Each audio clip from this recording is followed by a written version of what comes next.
कन्हैया जी का आगमन हो।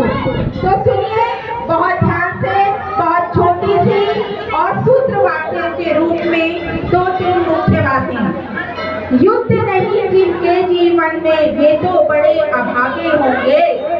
युद्ध नहीं जिनके जीवन में वे तो बड़े अभागे होंगे। या तो प्रण को तोड़ा होगा, या तो प्रण को तोड़ा होगा, या फिर रण से भागे होंगे। तो आप सब कौन है? योद्धा हैं। श्री कृष्ण ने अर्जुन से क्या कहा था युद्ध के मैदान में? हतो व प्राप्यसि स्वर्गम जित्वा व भोक्ष्यसि महीम् तस्मात् उत्तिष्ठ कौन्तेय युद्धाय कृत निश्चया। हे अर्जुन, अगर तुम मारे जाते हो युद्ध के मैदान में तो किसकी प्राप्ति करोगे? स्वर्ग के सुखों की प्राप्ति करोगे।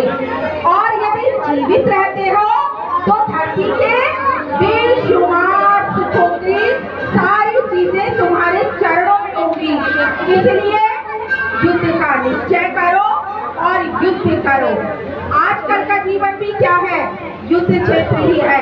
हम लोग भीतर बहुत सारे युद्ध लड़ते हैं, और जब भीतर से लड़ते लड़ते घर से बाहर निकलते हैं तो घर के बाहर भी बहुत सारे युद्ध तैयार होते हैं। लेकिन यहाँ के आज के सुंदर से कार्यक्रम से हम क्या सीखेंगे कि हम बहुत शांत बना रहेंगे और हर युद्ध को हम हर क्षेत्र में जीतेंगे।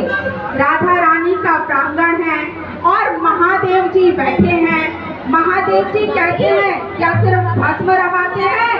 गलों में सर्पों की माला पहनते हैं और चिता की ठंडी हुई राख को लेकर अपने शरीर पर वो लगा लेते हैं। ऐसे हैं क्या गोपेश्वर महादेव? नहीं, वो रसिक भी हैं। जब वृंदावन में रास लीला चल रही थी तो कौन आया था कैलाश से? महादेव उतर कर आए। माँ पार्वती ने कहा मत जाओ पुरारी, वहाँ सिर्फ गोपियों का आना ही निश्चित है, आप वहाँ मत जाइए, कोई एंट्री नहीं देगा। यहाँ पर आस्था जागरण मंडल वालों के यहाँ कोई टिकट नहीं लगाए। भविष्य में अनिल भैया टिकट लगवाया करेंगे, तो जिसके पास कूपन होगा उसको तो एंट्री मिलेगी, और जिसके पास कूपन नहीं होगा उसको एंट्री नहीं मिलेगी। तो जय श्री राधे। तो गोपेश्वर महादेव जब वहाँ पहुँचे हैं, वहाँ पर तो एंट्री नहीं थी, ललिता सखी एंट्री पे खड़ी हुई थी। तो जब एंट्री पे खड़ी थी तो महादेव जी ने पूछा चाबी बताओ कैसे अंदर जाना है? तो बोले यहाँ तो सिर्फ सखी अंदर जाती हैं, आप जल्दी से कर लीजिए मानसरोवर में स्नान, और स्नान करने के बाद आप बन जाइए गोपी। बताएं श्रृंगार किसने किया? यमुना मैया ने। सुंदर सी उनको पायल पहनाई गई, हाथों में चूड़ियां पहनाई गई, माथे पे बिंदी लगाई गई, और बिना ओढ़नी के तो हमारा श्रृंगार अधूरा है। ठुमकते ठुमकते पहुंच गए वृंदावन। अब वहाँ पर कन्हैया ने पहचान लिया, लेकिन ये बात ओपन नहीं की। कन्हैया बोले आज तो गोपियाँ बड़ी सुंदर सुंदर सच के आई हैं, मैं देखूं। अब महादेव तो डर गए, चोरी पकड़ी जाएगी। फिर सोचे लाखों गोपियाँ हैं, जब लाइन लगेगी तो मैं सबसे पीछे खड़ा होगा। लाइन लगी, सबसे पीछे खड़े हुए, और कृष्णा कौन है? Master, master of the game.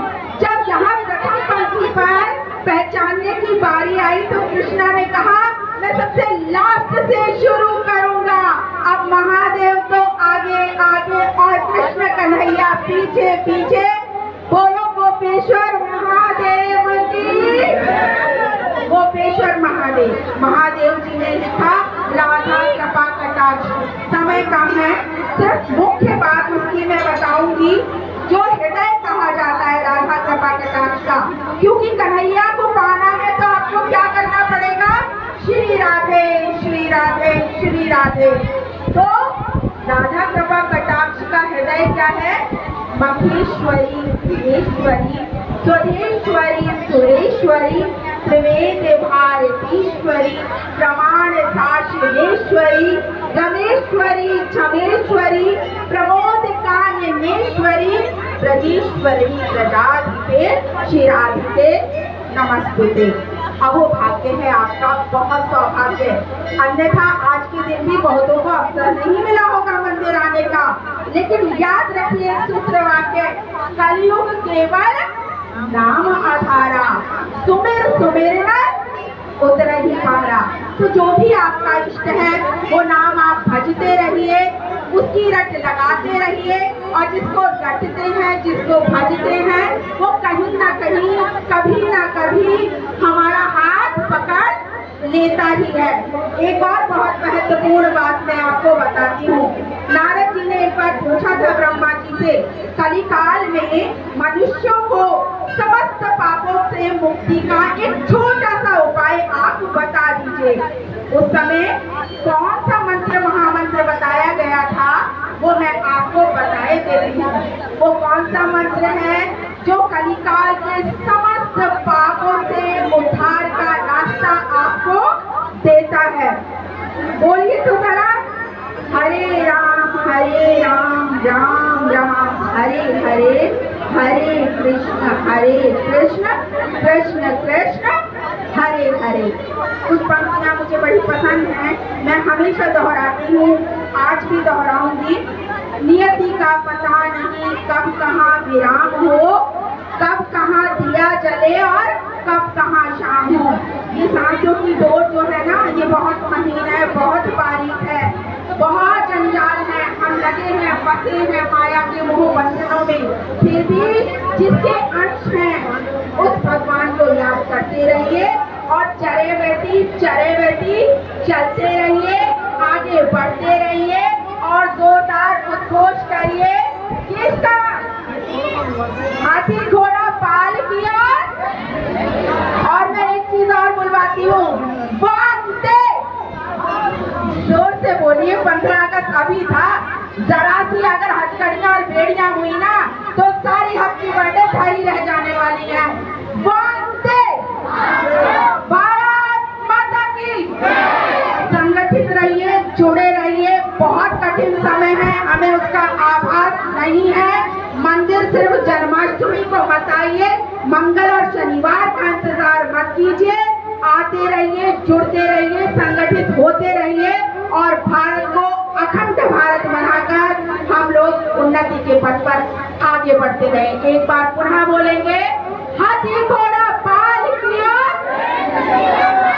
हाथी घोड़ा पाल किया, हर हर, ऊंचे हाथ करके हर हर, हर हर।